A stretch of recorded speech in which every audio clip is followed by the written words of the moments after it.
Hi hello friends, welcome back to our channel explore with Keerthu. இன்றைக்கி நம்ம வெங்காய தக்காளி சட்னி வீட்டில் எப்படி செய்யலாம் அப்படிங்கிறத பார்க்க போகிறோம். எல்லாருமே வெங்காய தக்காளி சட்னி செய்வாங்க, ஆனால் இது கொஞ்சம் டிஃப்ரெண்ட்டாக இருக்கும், ரொம்ப டேஸ்ட்டாக இருக்கும்.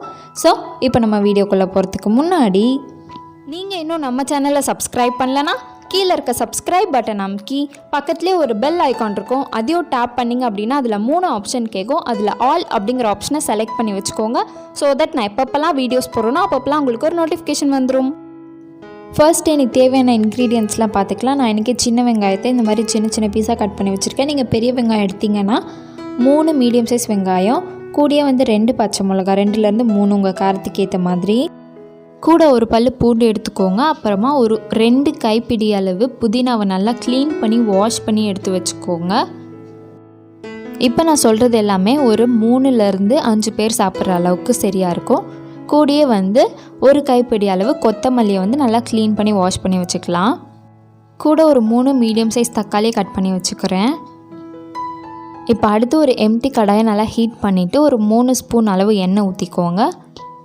எண்ணெய் நல்லா ஹீட் ஆகிற வரைக்கும் வெயிட் பண்ணுங்கள். ஹீட் ஆனதுக்கப்புறம் நான் கரெக்டாக 1/2 ஸ்பூன் அளவு கடுகு போட்டுக்கிறேன். கடுகு நல்லா பொரிஞ்சதும் 1 ஸ்பூன் அளவு உளுந்து சேர்த்துக்கிறேன். உளுந்து லைட்டாக ப்ரௌன் ஆகணும்.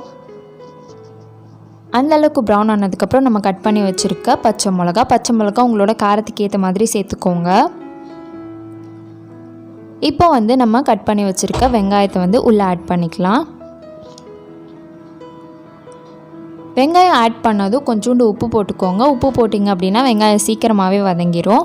இப்போ வெங்காயத்தை நல்லா வதக்கிடலாம். நம்ம வெங்காயம் இந்த அளவுக்கு ஒரு கிளாஸி லுக், நல்லா வளவலன்னு இருக்கும். அந்த அளவுக்கு நல்லா வதங்கினதுக்கப்புறமா இந்த அளவுக்கு நல்லா வதங்கினதுக்கப்புறம் இது ஒரு எம்டி மிக்சிக்கு ட்ரான்ஸ்ஃபர் பண்ணிடலாம். அடுத்து அதே கடாயில் அதே அளவு ஒரு 3 ஸ்பூன் அளவு எண்ணெய் ஊற்றிட்டு நம்ம கட் பண்ணி வச்சுருக்க தக்காளியும் உள்ளே சேர்த்துக்கலாம். தக்காளி ஒரு பாதி வதங்கினா போதும். பாதி வதங்கினதுக்கப்புறமா நம்ம எடுத்து வச்சுருக்க புதினா, கொத்தமல்லி, கருவேப்பிலை 3த்தையும் ஒன்றா சேர்த்துடலாம். நீங்கள் இப்படியும் சேர்க்கலாம். அப்படி இல்லைனா தக்காளி ஃபுல்லாக வதங்கினதுக்கப்புறம் அதை ஒரு எம்டி மிக்சியில் ட்ரான்ஸ்ஃபர் பண்ணிக்கிட்டு அதுக்கப்புறமா புதினா, கொத்தமல்லி எல்லாத்தையும் தனித்தனியாக வதக்கி கூட ஆட் பண்ணிக்கலாம். இப்போ இது 2த்தையுமே நல்லா வதக்கிடலாம். இதில் ஒரு முக்கியமான பாயிண்ட் என்னென்னா, தக்காளி பாதி வதங்கினதுக்கு அப்புறமா தான் நம்ம கீரை எல்லாத்தையும் சேர்க்கணும்.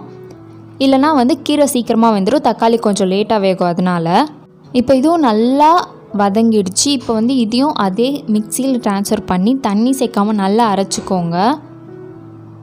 ஸோ அரைச்சதுக்கப்புறம் இந்த அளவுக்கு ஒரு திக் பேஸ்ட்டாக இருக்கும். நீங்கள் இந்த சட்னியை இந்த மாதிரி கட்டியாக வச்சுக்கிட்டாலும் சரி, இல்லை கூட கொஞ்சோண்டு தண்ணி ஊற்றி நல்லா மிக்ஸ் பண்ணிக்கிட்டாலும் சரி. கடைசியாக கொஞ்சோண்டு உப்பு மட்டும் பார்த்துக்கோங்க. இது சூப்பரான டேஸ்ட்டில் இருக்கும். ஒரு தடவை ட்ரை பண்ணி பார்த்துட்டு எப்படி இருந்துச்சுன்னு எனக்கு கீழே கமெண்ட்டில் சொல்லுங்கள். கடைசியாக நம்ம நார்மலான எண்ணெய் ஊற்றி கடுகு போட்டு கருவேப்பிலை போட்டு நல்லா தாளித்து விட்டுடலாம். மேலே கார்னிஷிங்காக கொஞ்சோண்டு கொத்தமல்லி போட்டிருக்கேன். ஸோ அவ்வளோதான், இந்த ரெசிபியை இதோட முடிச்சுக்கலாம். ஸோ நம்மளோட சட்னி ரெடி ஆயிடுச்சு.